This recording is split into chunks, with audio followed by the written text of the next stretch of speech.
Have you ever wondered what lies deep within the forests, where civilization seems to fade away into the shadows of the unknown? What if a seemingly innocent family vacation turned into a terrifying nightmare that would haunt you forever? This is the true story of the Williams family, whose trip to a forest and a mansion turned into a horror they could never escape. The Williams family consisted of James, his wife Linda, and their two children, 12-year-old Tommy and 10-year-old Emma. The family was excited about their summer vacation, planning to explore the beautiful, dense forests of Northern California. They were looking for a place to stay and stumbled upon an old yet grand mansion nestled deep within the woods. It seemed perfect, isolated, serene, and full of charm. Little did they know that this mansion held a dark secret. Upon arrival, the family was greeted by the caretaker, Mr. Harper, a stoic old man who had lived in the area his entire life. He showed them around the property, but there was something off about him. His eyes held a gloomy mystery, and he seemed eager to leave them alone.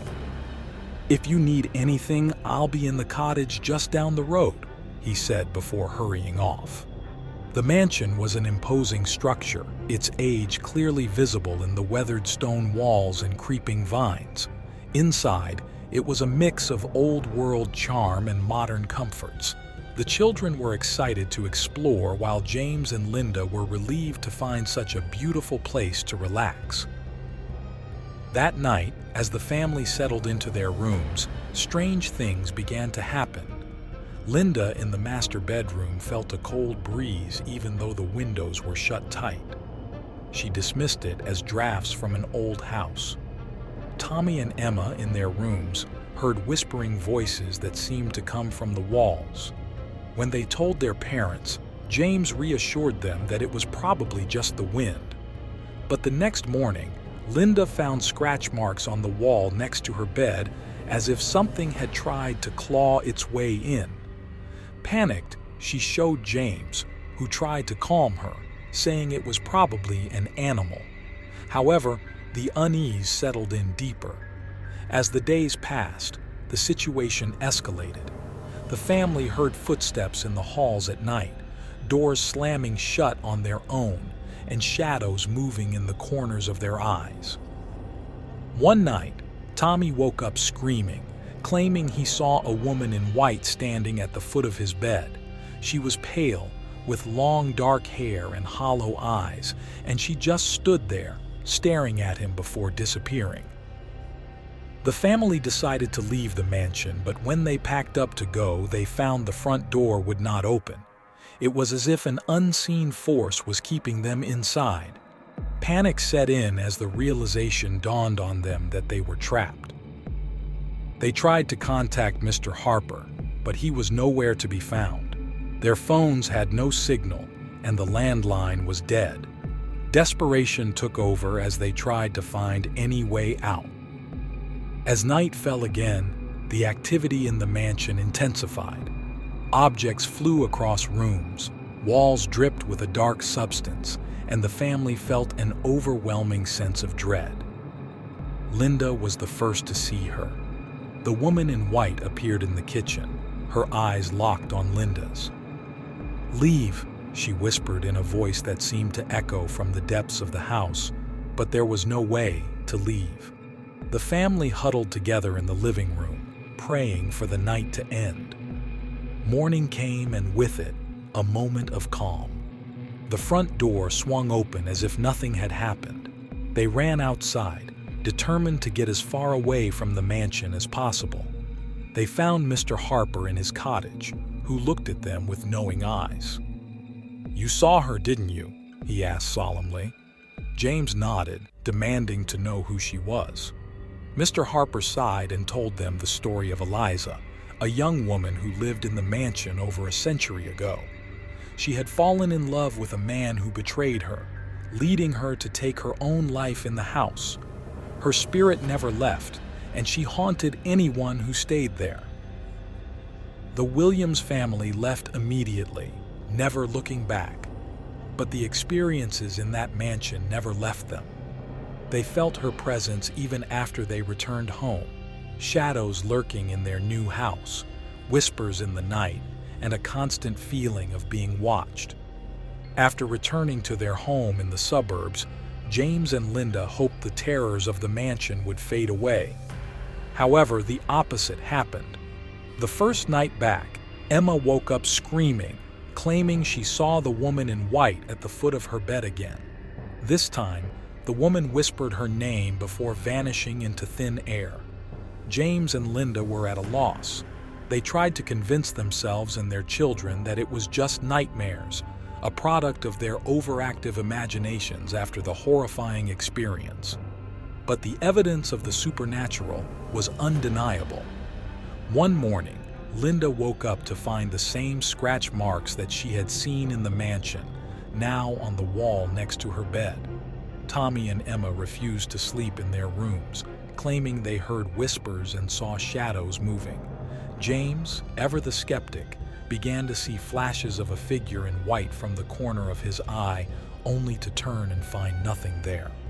Desperate, the family contacted a local paranormal investigator named Dr. Harris. He was an old friend of Mr. Harper and had heard many stories about the haunted mansion. Dr. Harris listened intently to their experiences and agreed to help.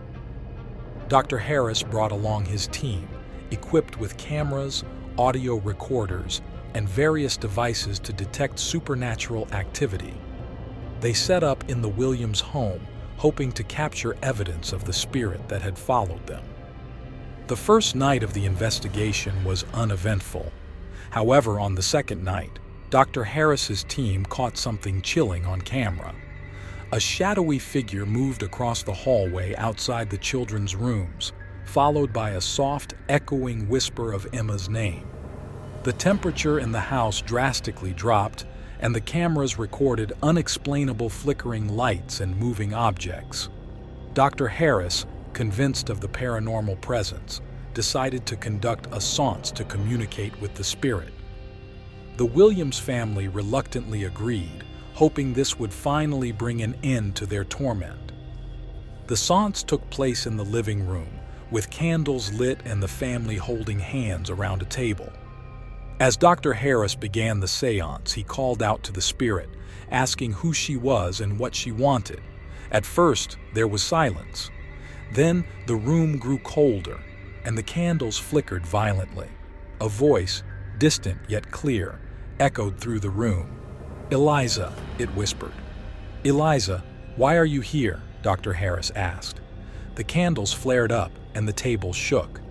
The voice came again, louder this time. "Betrayed, alone, need peace." Linda felt a chill run down her spine. "What can we do to help you find peace?" she asked, her voice trembling. The candles suddenly extinguished, plunging the room into darkness. The family clung to each other in fear. Then a glowing figure appeared in the center of the room. It was Eliza, her face a mask of sorrow. "Bring him back to me," she whispered before disappearing. Dr. Harris interpreted this as a request to find the man who had betrayed her. The family was puzzled.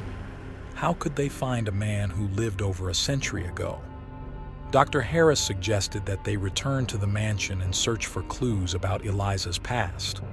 Reluctantly, the Williams family agreed. They packed up and headed back to the forest and the haunted mansion. The drive was filled with unease and silence. When they arrived, Mr. Harper was surprised to see them. He listened to their story and agreed to help them search the mansion. They began their search in the attic where Mr. Harper believed old documents and belongings were stored. As they dug through the dusty boxes, Emma found a diary belonging to Eliza. It was filled with heartfelt entries about her love for a man named Charles and her despair after his betrayal. "This Charles must be the one," Dr. Harris said. "We need to find out what happened to him." As they continued to search, James discovered an old weathered letter hidden in a wall panel.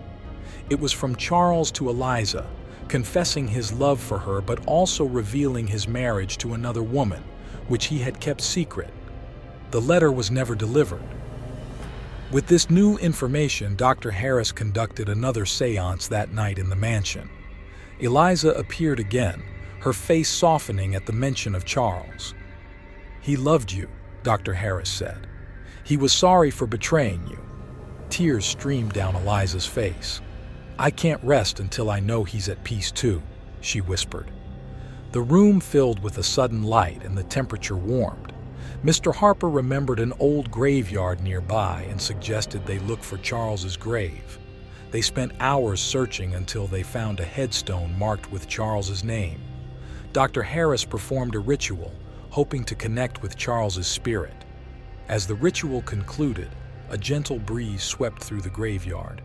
A figure appeared next to Charles's grave, a young man with a kind smile. Eliza's spirit materialized beside him. They embraced, and the air filled with a sense of peace. "Thank you," Eliza whispered before both spirits faded away, leaving the Williams family in awe. The family returned home, feeling a weight lifted from their shoulders. The house was quiet, the shadows gone. Eliza's spirit no longer haunted them. They felt a sense of closure, knowing they had helped her find peace. But the experience left a mark on them. They never spoke of it to anyone outside the family, fearing disbelief and ridicule. Yet the memories of that haunting summer vacation would stay with them forever, a reminder of the unseen forces that can influence our lives. Do you believe that some spirits can follow you wherever you go? Subscribe for more.